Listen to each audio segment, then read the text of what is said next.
Okay. Om Agyanat Mirandasya Gyananjana Shalakaya Chakshurumalitamyena Tasmai Shri Guruve Namaha. So we're continuing our study of chapter 3 of Bhagavad-Gita. The chapter begins with Arjuna asking a question. He's having a hard time reconciling his understanding of spiritual, which involves a retreat from the world, with Krishna's advocating fighting in chapter 2. Although he spoke about different spiritual paths, he ultimately comes to the point that Arjuna should fight in the war. And that doesn't seem very spiritual. You can talk outside. So, can you tap this man on the shoulder? You can speak outside. It's a little distracting. That's a classic. Anyway,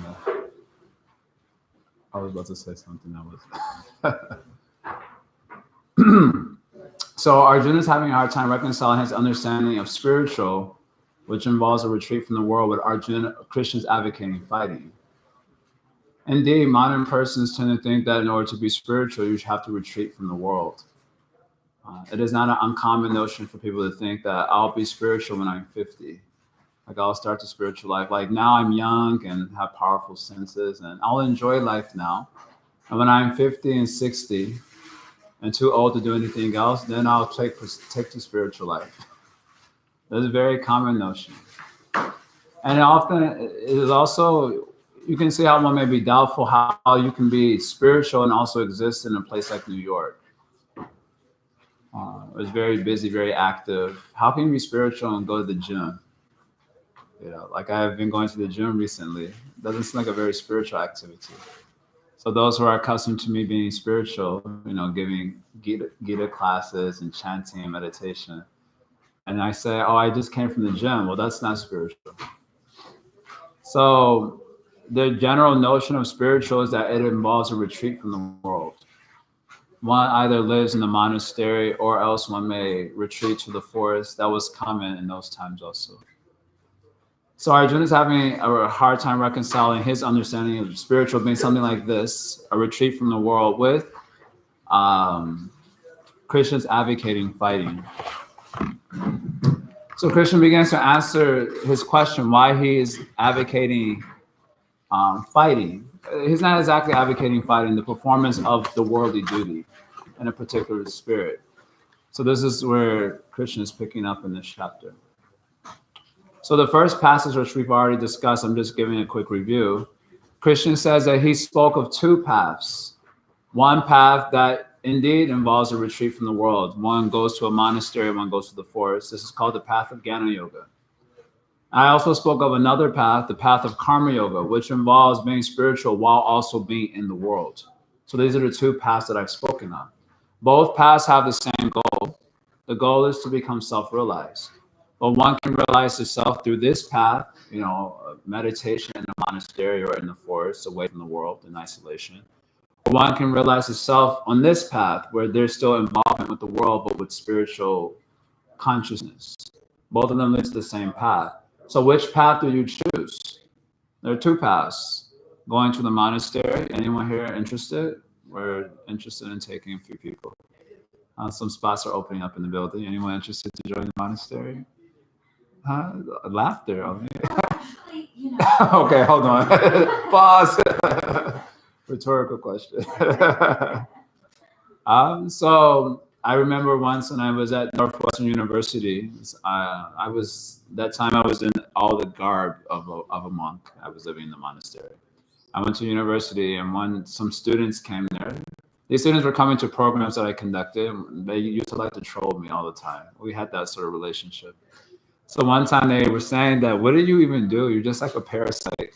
You don't do anything. And I said, well, you should be envious. You can also join. I said, there is so much space in the temple. You also join the monastery. We only require that you follow 4 regular principles: no meat eating, no intoxication, no sex, no gambling, and that you rise every morning at 4 o'clock for the morning program, and you chant these Hare Krishna mantra around 16 times, and you can also join. What is the problem? They said, no, thank you. Never mind. So how do you know which path to choose? There's path where you actually go into a monastery, go into a forest to realize yourself, or you accept the path of being active in the world, but with spiritual consciousness.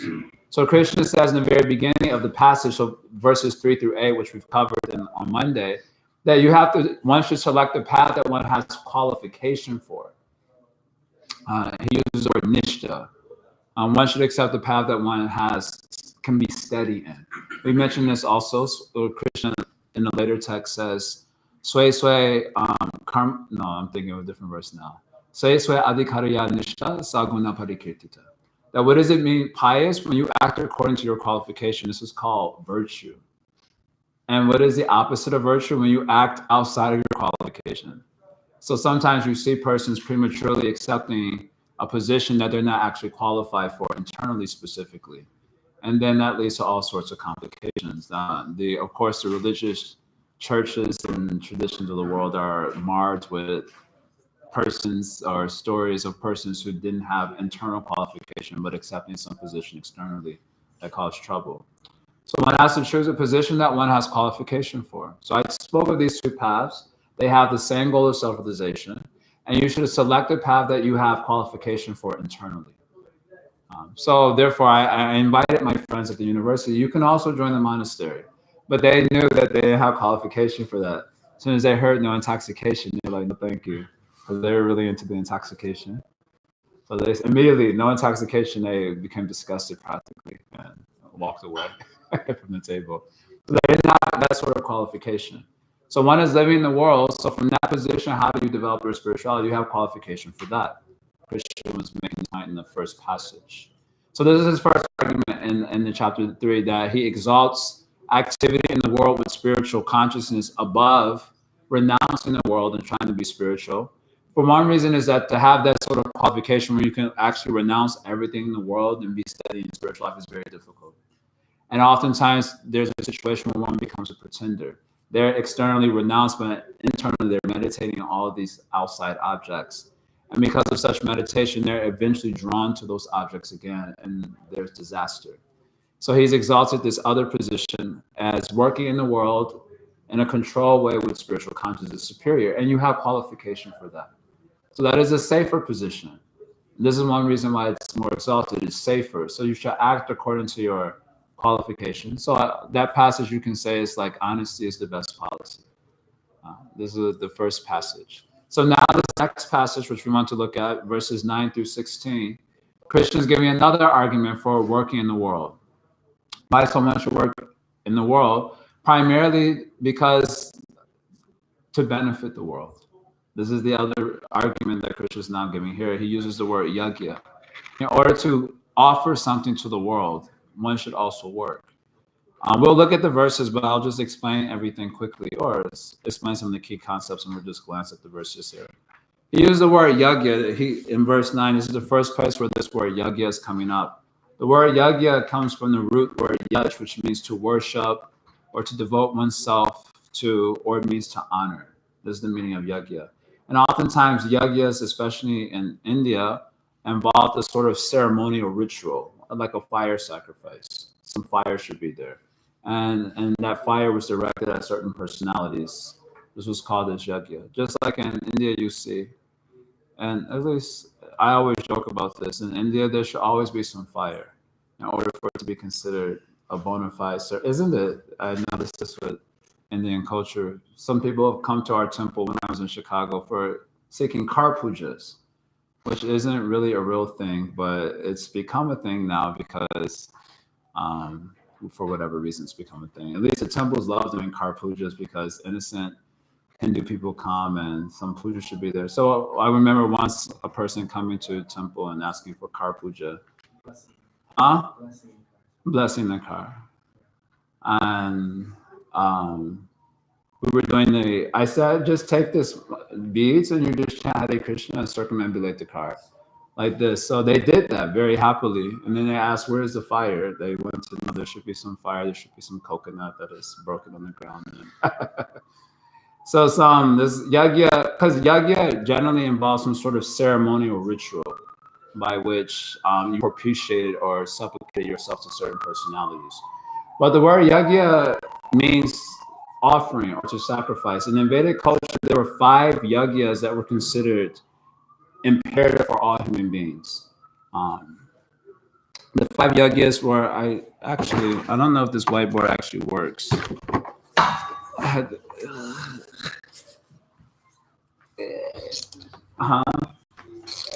don't know if that works. Yeah, I don't even know if this is really a whiteboard. Yeah. It is.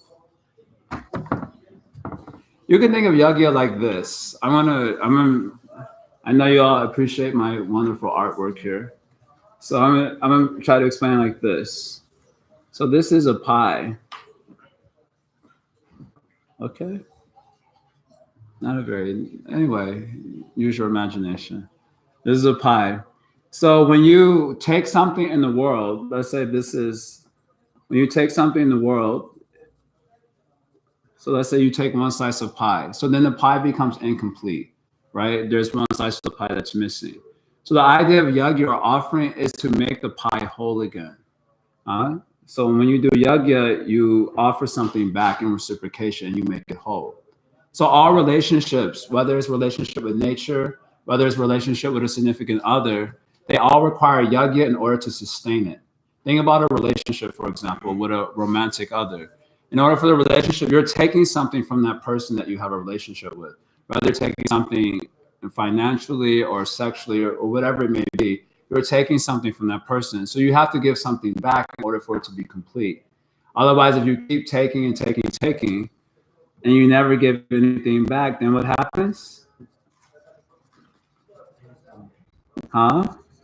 Emptiness. Oh, that's a good word. It was a thing. Everything becomes used up. There is no more pie.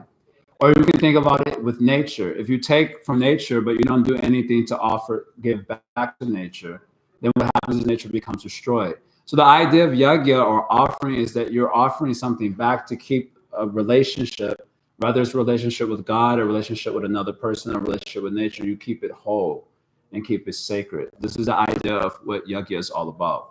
And so it is yagya that makes the world go round. It is yagya that sustains the world.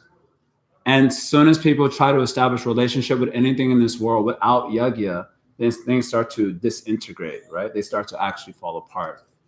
So in Vedic culture, there were 5 types of yagya that were considered imperative for everyone. Oh, everyone means all humans. One of them is called as the Deva Yagya, which means an offering to the demigods. And the demigods in Vedic culture, I think I have this noted in if you have our little notebook here. I don't always look at this, but I did make it. So here it says, I like this language that I use here. Yagya was given by the creator God and involves pleasing the gods, devas, who are presiding deities or personified manifestations of the life-sustaining aspects of nature on earth. And these devatas in turn reciprocate with humans by supplying the resources of nature for prosperous existence on earth. So for example, you see this in all older wisdom cultures. There was a deity for the rivers. There was a deity for the trees or the deity for nature, the deity of the sun. And you're getting so many things from nature that cannot be replicated by scientists. Science, and Prabhupada speaks a lot about this. Scientists can replicate they can combine certain resources of nature to create different amazing things. But those raw elements of nature cannot be generated by science. They're already provided by nature. And so in order for them to be abundant, in Vedic culture, they have this understanding that you should do some yagya because these are being supplied by certain entities called devas. Some offering should be done for them so this relationship can be maintained. I know it seems a little strange for the Westerners to think that there's like a demigod of the rain or demigod of wind or demigod of the sun and so on. But Prabhupada's given a nice analogy, just like when you see water in your apartment building, then it looks like, especially for a child, where does water come from? In your house, you tell. Faucet. It comes from the faucet, right? The little thing that the water comes out of? Huh? It comes out of the sink, right? The water comes out of the sink, right? That's kind of the conclusion, right? No. Okay, you a little. Pipe. I don't know how to say it. Like, yeah, a pipe, and it goes through something. Okay, right. And so the water's coming out of the pipe. But what happens if you don't pay the water bill? Water bill is paid in a sacrifice, yagya, to devatas. This is a little bit strange concept for the Western world, but I heard recently in India and also in Australia, they've given the rivers the same rights of any person. There's like some bills have been passed that just as persons have so many rights, like human persons, so the river is also having so many rights, the same rights as persons, and that they have to be respected in a certain way. And so I thought that was kind of interesting. Speaks to a certain wisdom that Vedic culture had about how to look at nature, not looking at it impersonally. So this is one type of yagya. Then you had another type of yagya that was called as the rishi yagya. This means the yagya to knowledgeable persons who give wisdom. And you honor such knowledgeable persons by reading their works. That was a yagya to be offered to those who were endowed with wisdom. It's called rishi yagya. And then you have what was called as bhuta yagya. Bhuta means the living entities, such as bees and insects and reptiles and wolves and all these things. We don't have a strong sense of the sort of symbiotic relationship that the species of nature have with nature, and how if you destroy one species, how it creates a very horrible imbalance in nature that can cause devastation. I know recently they've been talking about there's a shortage of bees, or like the bees are becoming extinct. Now, when I first heard that, I was like, okay, like, why is that a big deal? But I don't know the symbiotic relationship that bees have with nature and what sort of devastation bees will cause. Maybe you're annoying. You have some sense. Yeah. What will happen? I mean, basically they're pollinating like 70% of all crops. They're pollinating 70% of all crops. So if there are no bees, what will be the consequence? No food. Haribo. Okay, just no food. So we don't just in this exchange, I don't really have a sense of the importance of bees. So I had to ask about it. Like, I mean, who cares if there are no bees? Well, there won't be any food. Oh, okay, that's kind of important. We kind of need food to eat. So there's bhuta yagya, because we're depending on so many species in nature for our own existence. And so something has to be offered to them also. There was a yagya for offering to these different species. And usually it was done by feeding them, and there were different yagyas performed. Then you have the Nara yagya. Nara yagya means a yagya to the human beings. Because in order for us to exist, especially in the society that we live in now, always, you depend on so many human beings also. We don't realize it, and I always joke about this. Imagine if there were no garbage man in the city, or they all decided to quit because they just felt totally disrespected, So then what would happen to the city? We are all evacuated immediately. I'm getting out of here. Sometimes we don't consider, everyone puts a lot of importance on the IT jobs and these sorts of fancy things. But if there were no plumbers, oh, God, I mean, the thought of it, they turned off the water here over the summer for like 24 hours one day. And we didn't have water for about, I don't know, for a period, not 24 hours, but it was like 12 hours or something. Not having water for that period, it was horrible.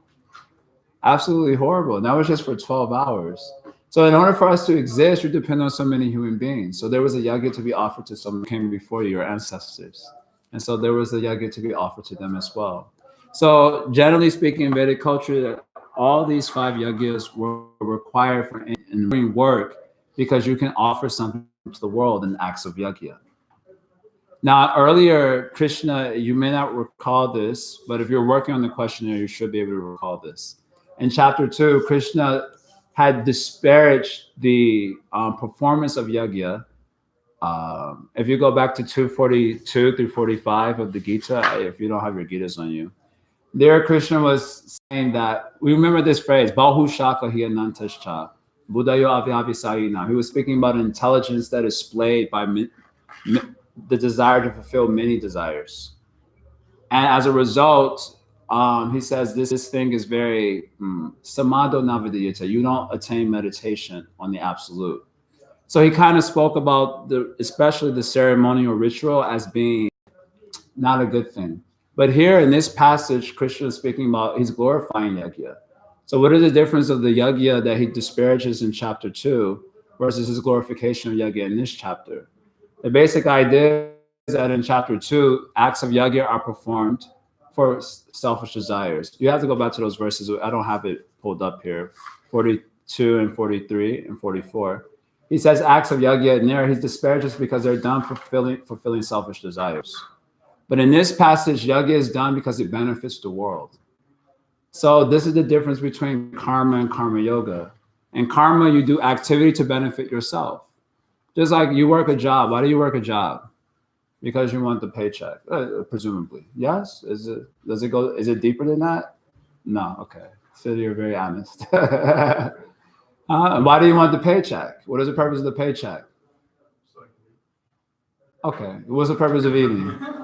Eating is a good, I can't criticize it. I did it. What is the purpose of eating? Oh, it's going to be such... so you can survive. Why do you want to survive? Yeah, you want to enjoy, isn't it? No one eats just so they can survive. You survive because you want to enjoy, isn't it? That is the bottom line. So all those acts in this world are generally for selfish pursuits. How many people think I'm working this job so I can benefit the world? Huh? You don't have a job? It's okay. Later. So this is the difference between karma and karma yoga. In karma, one works in the world to benefit themselves. In karma yoga, one works in the world to benefit the world. One performs acts of yajna so that I can get something for myself. That's what Krishna disparages in chapter 2. And here, Krishna is glorifying yajna because one is doing yajna for benefiting the world. You understand? This distinction is very important. So one last thing here, and I'm just going to read the verses of the passages and then we'll conclude because I wanted you guys to look at the questionnaire today. He begins to talk about this circle of life. Well, I call it as a circle of life. It kind of reminds me of the Lion King song. But there really is such a thing called the circle of life. In this chapter, verses 14 and 15, Krishna speaks about how, okay, you have God at the top. From God, he said, comes the Vedas. And the Vedas are the books of knowledge that deal with everything from spiritual to material. How to live in the material world, how to live the spiritual life. The Vedas encompass all sorts of knowledge. Ayurveda is there as a medicine. Architecture is also there. Everything is there in the Vedas. So they said these Vedas are ultimately coming from the Supreme Lord Narayana. From the Vedas comes the Dharma, and Dharma means like duty.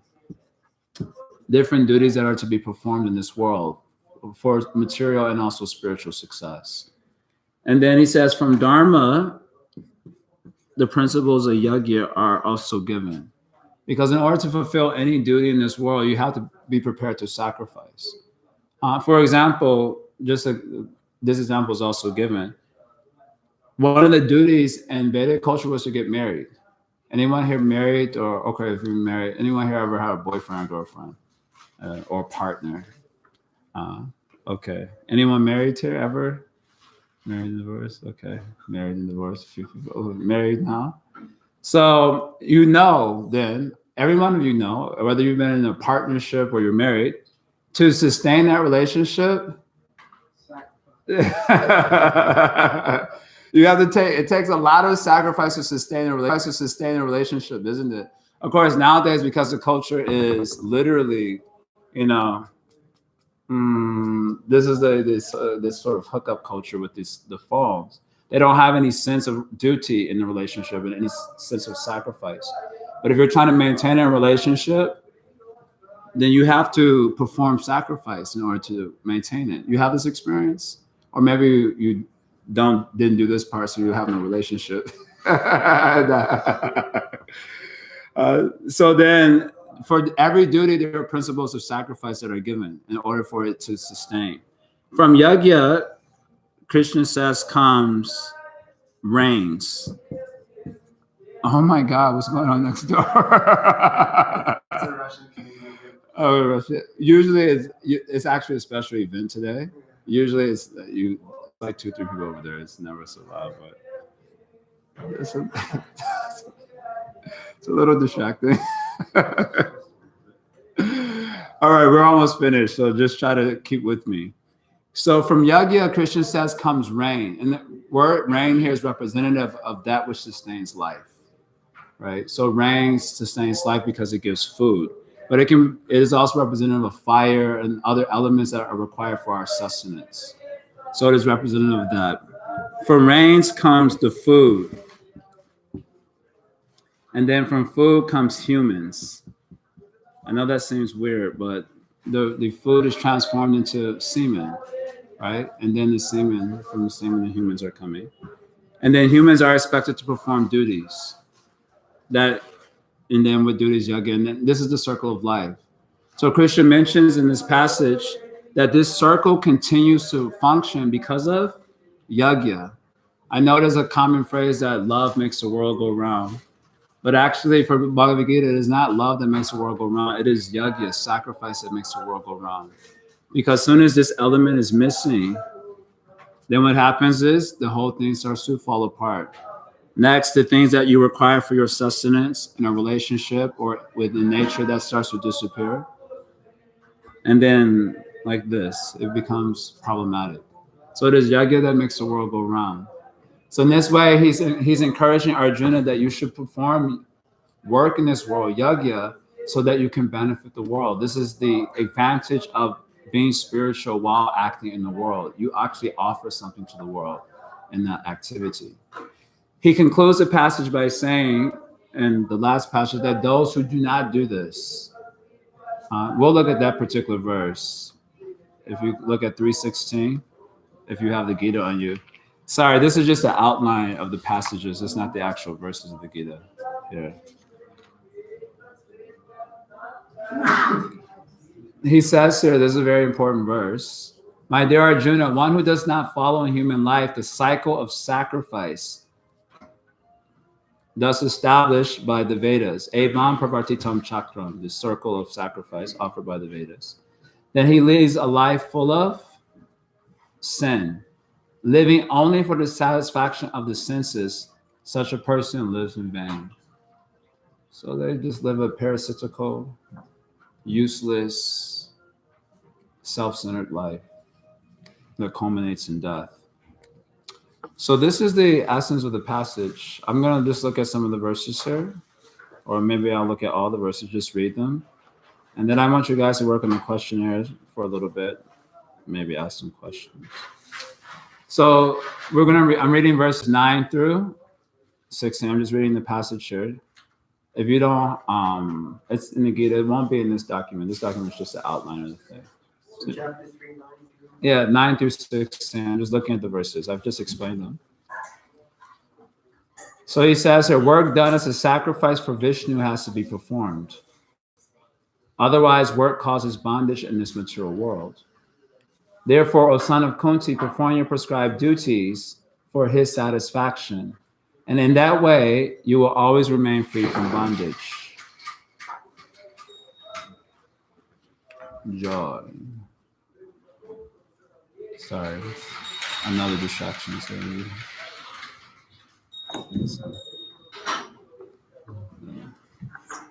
In the beginning of creation, the Lord of all creatures sent forth generations of men and demigods, along with sacrifices for Vishnu, and blessed them by saying, be thou happy by this yagya, sacrifice, because its performance will bestow upon you everything desirable for living happily and achieving liberation. The demigods, so Krishna is giving now example of Deva Yagya, only one Yagya, but it is representative of all 5 that we talked about, but he's giving an example of one, Deva Yagya. The demigods being pleased by sacrifices will also please you. And thus by cooperation between man and demigods, prosperity will reign for all. In charge of the various necessities of life, the demigods being satisfied by the performance of yagya will supply all necessities to you. Rain, foodstuffs, breeze, Prabhupada says, without the breeze, no one can live, which I always thought was funny. Like of all things, he could have given us an example. He said, without the breeze, no one can live. But he who enjoys such gifts without offering them to the demigods is in return is certainly a thief. So you take the piece of pie, but you don't want to give anything back. You keep taking. So you destroy the integrity of that relationship. Again, whether it's a relationship with nature or it's a relationship with your significant other or a relationship with your teacher, he's teaching you, but you don't learn. You don't put any effort for learning. Then you destroy the integrity of that relationship by not offering back. This is the idea here. The devotees of the Lord are released from all kinds of sins because they eat food which is offered first for sacrifice. Others who prepare food for personal sense enjoyment verily eat only sin. All living bodies subsist on food grains which are produced from rains. So this is a chakra. Rains are produced by performance of yajna. And yajna is born of prescribed duties. Regulated activities are prescribed in the Vedas, and the Vedas are directly manifested from the Supreme Lord. Consequently, the all-pervading transcendence is certainly situated in acts of yajna. And then the last verse of the path. My dear Arjuna, one who does not follow in human life the cycle of sacrifice, thus established by the Vedas, certainly leads a life full of sin. Living only for the satisfaction of the senses, such a person lives in vain. Not only will he destroy his relationships, but his life will feel empty. So this basically explains why there's so much suffering in the modern world. There's this principle of yajna is not really taken to heart very seriously. So their relationships are all struggling with their teachers, with their spouses, with nature, with everything. So this is the passage. We have 15 minutes. Are there any quick questions? I wanted the guys to look at the questionnaire because we didn't get to look at it last time because that big question thing broke out last class. Huh?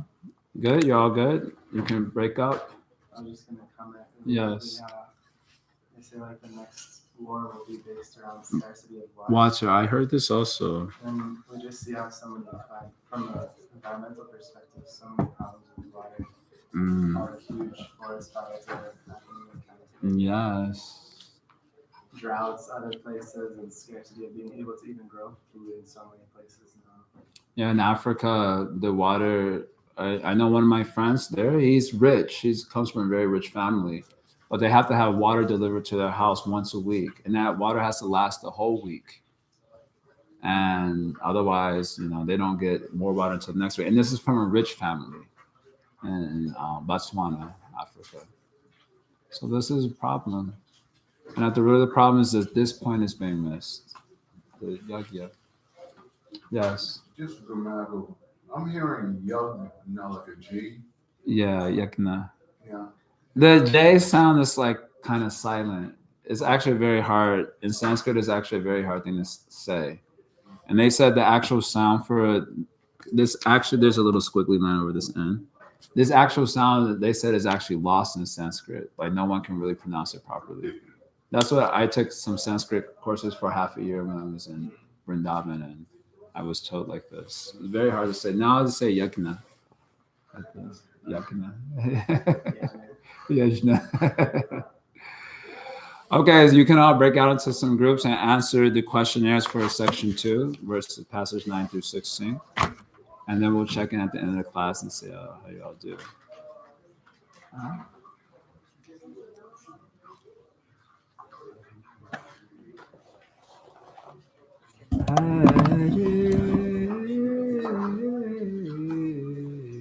Oh, let me see. I forgot if this is Yeah, I'm going to pass them out. Yeah. Okay, thank you. Okay, I'm a bit jet lagged because I just arrived from Okay, India. how long are you here for? I'm here until 6th of January. 6th of January. Yeah, I Okay. would love to come to your class. Okay, well, they're every Monday and Wednesday. I'll get the information. Okay. Thank Thank you. you so much. Okay. All right. Especially in-house boys, you should work on these questionnaires. I really want you guys to work on it. So you can do it.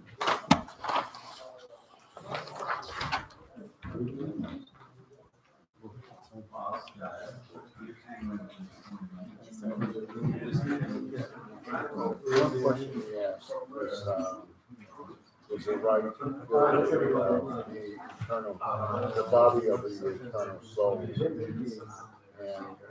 because he puts us going through descent. And I was looking for the second question, but I have to look here. But I have to be able to find the second question. Like question 2 or question 2 in this?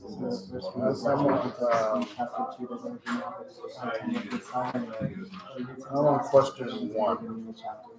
What two concepts from chapter 2 says you're going to have a hard time reconciling? That leads them to ask this question in the beginning of this chapter. Oh yeah, so that's I remember correctly.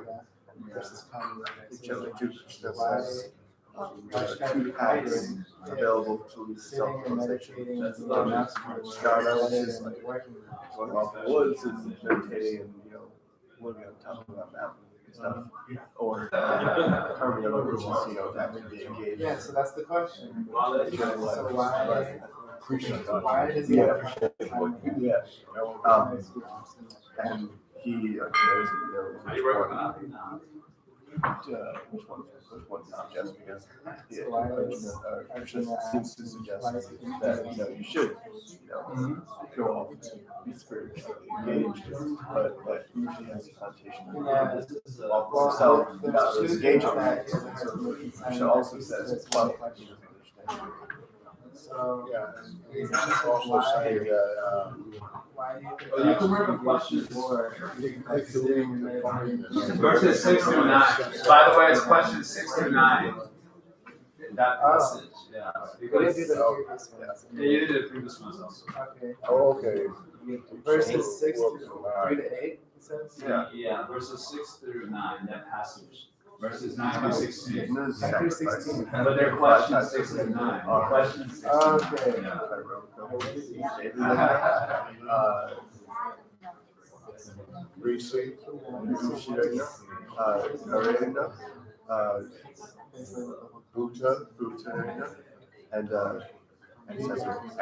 something about the Petra. That's it. Petra. Yeah, that's the one. P-I-T-R. The R has one done. Yeah, those are the 5.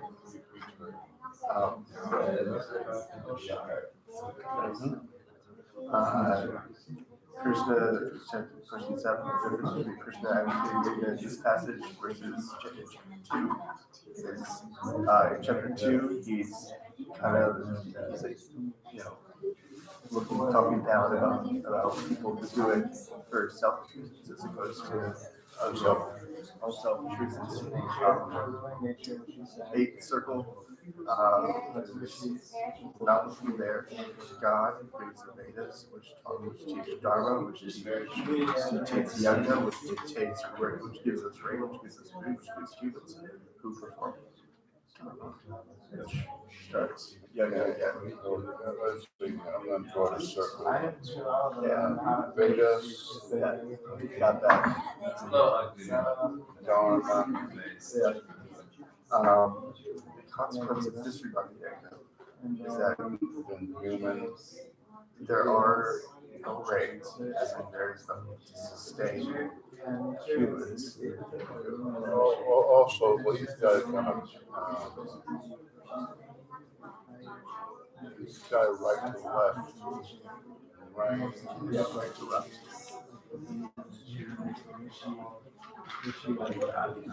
Yajna. Okay. So that's it.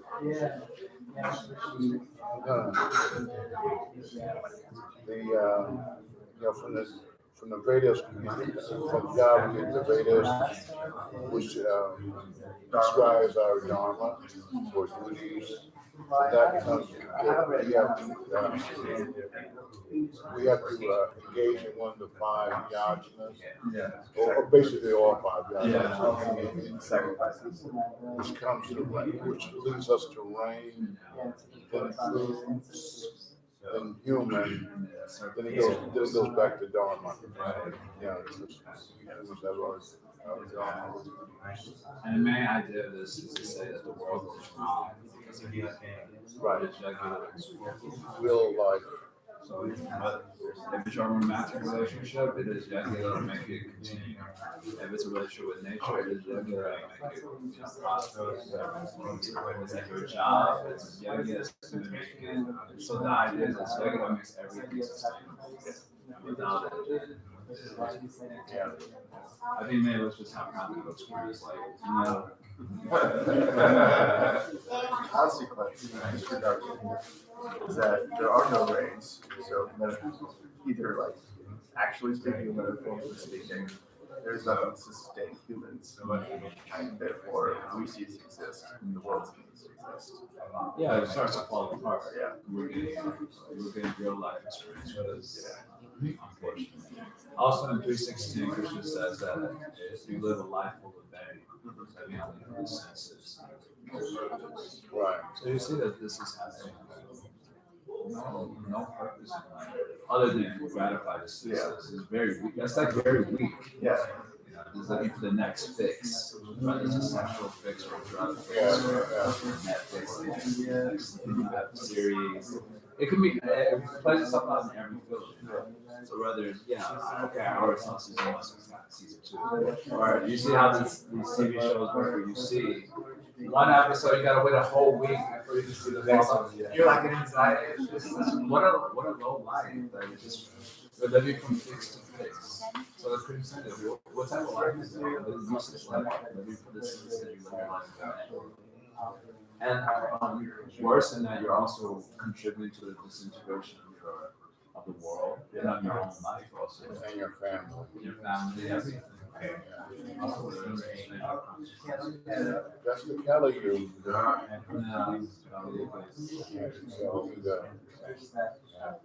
So, fun fact, related to the whole bees thing.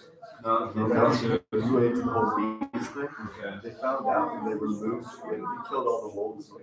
I saw that. I wanted to mention that, but I was like, okay, it'll take me too long. Yeah, That was crazy. the rivers moved. That was so crazy. So what happens is when humans killed off all the wolves because they were eating all the sheep or cows or whatever. The wolves are needed to control the deer population. Right? Because without the wolves, the deer population goes wild. And so if the deer population goes wild, they eat all the grass, which makes the dirt, like the ground, more like easier to move. Which means when the river flows, it will wash away more dirt, which causes rivers to actually move over time. And they keep changing their course, but once the rivers come back, what happens is that all this stuff stabilizes. And the rivers also stabilize. That was amazing. Yeah, they show like that. It was probably like a desert. And then by inserting the wolves, it became like this prosperous. That blew me away. Yeah. And it made me think about this section that Gita when I first saw it. I was like, we have no idea the complexity of the relationships in nature. And that if you pull here, you destroy something over here also. Quite mind-blowing. The sophistication of nature. I'm really glad I came today because in more ways than one, in a very immediate way, and adolescence and everything. And this is something that I've been thinking about, not like in these terms, but just really formulated it into words that sacrifice is what makes the world go around. And like, that's it. It's a great essay. Because it's not really thought about so deep. People are like, wow, it's all about love. There's something deeper than that, really.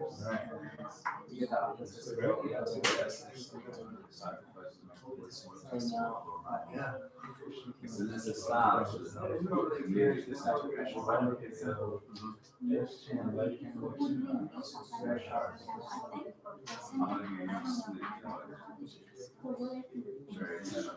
Staring at Yeah, trying not that's to good. say, Yeah, trying not to say. that's good. I usually do the same thing. I sometimes like answer nothing. That was just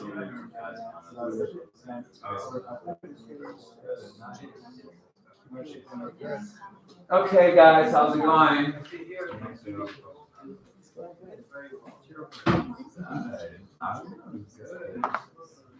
This is the result of good parenting.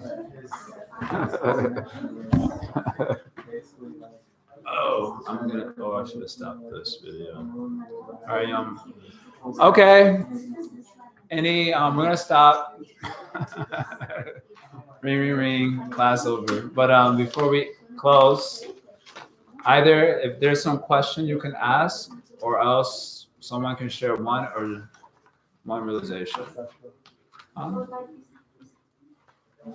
I'm taking questions or two reflections. Yes, so then you shout it. Question. I mean, I think I know the answer, but I can think about it. You know, you look at, this is a really silly question. You look at like groups of musicians in a band. You know, Okay. It seems like they depend on each other and so they value each other, they make sacrifices for each other. Okay. And they succeed in their ambition to make a mark, be adored, make money, etc. Why? The sacrifices involved in working together to make good music. Okay. So is that in this wheel of Dharma, even if it doesn't include God consciousness, or is it some sort of facsimile of? Because you could say that the practice hours, the rehearsals, and the performances are kind of yoga.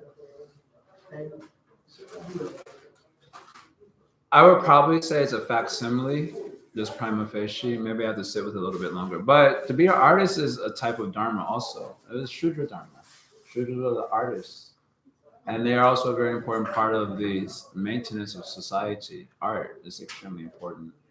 So there is a certain musician's dharma also. And in fulfilling that dharma, there would be so many types of yagas that are tied to that. You could say such as practice and all these other elements. So you could probably neatly fit this concept. I'm still tempted to say it's a facsimile just because our culture has become so secular and so divorced from God and Vedas and books of knowledge in general. So I'm tempted to say it's a facsimile, but basically the principles are there. Basically, if you see any relationship working, it must be working because some yajna is being performed. That's basic. That's the basic idea. Again, whether it's a relationship with nature or romantic relationship or a relationship with your teacher or with other living entities, there must be yajna that's allowing that to prosper. Otherwise, it can't prosper. That's the idea. Just like you have the same example, a band member, but one or two of the band members just keep showing up late or doesn't come. Only comes for his performance time. And it starts to create so much disintegration in them, and they can't survive. So if something is prospering, it must be prospering because the principle of yajna is being honored. Again, one of the meanings of the word yaj, which the word yajna is composed of, is to honor. So in this way, when you honor, you allow something to prosper. Okay, any other question or reflection? Yeah, okay, sure. I was thinking about how, the difference between, karma